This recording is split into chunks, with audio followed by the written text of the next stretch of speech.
We're on day 5 of the training challenge, and today we're going to focus on generalization, or helping our dogs to be able to perform behaviors reliably in a variety of different scenarios. The behavior we'll teach today is get in, or teaching our dogs how to jump in or stand in a box, basket, or an enclosed area. We'll also be giving our dogs snuffling enrichment projects today.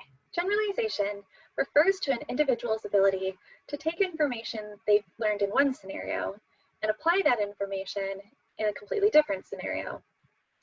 In humans, one example of this might be that when a phone rings, if we're going to answer it, we know how to do that no matter what phone it is. It could be your cell phone or your work phone. Either way, you're perfectly capable of answering that phone in exactly the same way. For our dogs, generalization is difficult. They would have a really hard time translating those two tasks and understanding that they're exactly the same thing. If we taught the dog how to answer the phone, they would understand it with the cell phone, and if we presented them with the same scenario with the work phone, they would look at us blankly. Now, it's a little bit of a silly example. We're not going to have dogs answering phones anytime soon, but it's very helpful for us to understand why dogs learn a little bit more differently than we do, and how it might take them a few extra steps to learn the same behavior in a new context. We're going to take a look at this with our get in behavior. We're going to start by teaching our dog how to get in one object or one space, and then we're going to try teaching them how to get into a second one, or possibly a third one. So let's see how we can break this down by training the original behavior, get in. If your dog already knows get in, then you can move forward to our advanced tutorial, where we'll start to work on generalizing to different spaces, and potentially think about how we can apply this in real life scenarios as well. The method I'm going to demonstrate for you today is a little bit different than those we've used in the past. Today, I'm going to show you Freeshaping. Remember that shaping means we're breaking the behavior down into incremental steps and rewarding along the way until we get to our goal behavior.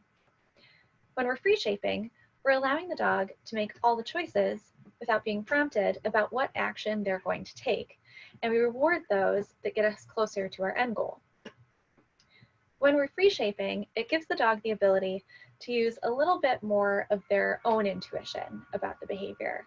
And sometimes it can help them to learn the behavior a little bit better than if we're luring or prompting.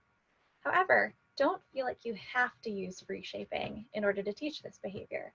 If you're still comfortable with using a lure or a target, go ahead and use those as well. A quick note for those with large breed dogs or dogs with joint issues. While we'll be using a box in this example, your larger breed dog probably shouldn't be hopping or jumping into a box.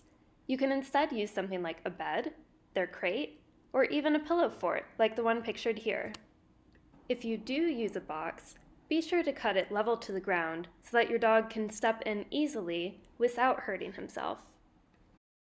Remember that we will be rewarding the dog for incremental behavior. We may simply reward the dog for looking at the box and then sniffing the box. And as our dog is successful, up the criteria to pawing at the box, stepping in the box, and eventually moving his entire body into the box. Yes. If your dog is unsure of what to do, touching or slightly moving the box may encourage him to engage with it.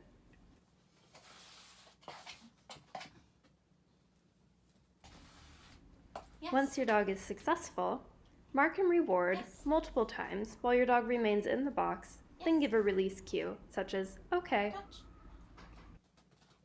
Yes. Yes. Yes. Touch. Yes. Yes.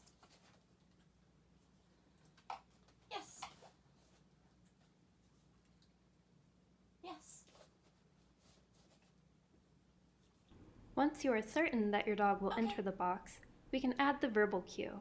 Here, we use the cue, get in. We pause a couple seconds and wait for Fredo to perform the behavior. Yes.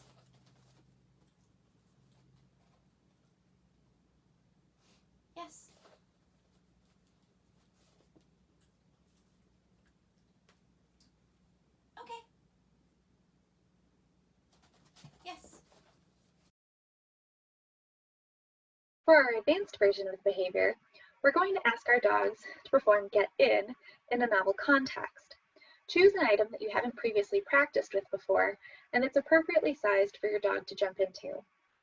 Be prepared to reward them incrementally, the same way that you would if you were teaching the behavior brand new. Get in. When introducing a new object, it can be helpful to introduce it in the same area in which you originally taught the behavior. We can also add difficulty by using the same object that your dog is used to, but introducing it in a new location, such as a different part of the house or even in the backyard. Look at how confident Fredo is with this new object. Yes. Okay. Good boy. This is the same way that we teach other real-life behaviors, Yes. such as cooperatively entering a crate or going to bed. Go to bed. Yes.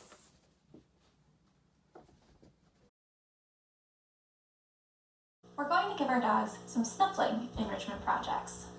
Snuffling is a popular term for an activity that requires our dogs to sniff for an extended period of time. You can buy pre-made snuffle mats, like this one, or you can make your own. You can also do snuffling projects with completely homemade items. You can take a box and fill that with paper scraps. I've got some treats that I'll just drop into that so that Fredo can search for those. I like using just a plain brown packing paper that comes in a lot of shipped packages, but you can also use fleece or fabric scraps as well. And we're going to let our dogs have fun searching for each individual treats through the little nest of scraps that we've given them. You may also consider mixing in novel scents to your dog's snuffling project. That could be outdoor items like leaves or sticks, little tufts of other animals' fur, or feathers, diluted essential oils, though of course be sure to check that their dog's safe first. You can even purchase things like rabbit urine, which dogs really love to sniff out, so you may want to play with that one outside.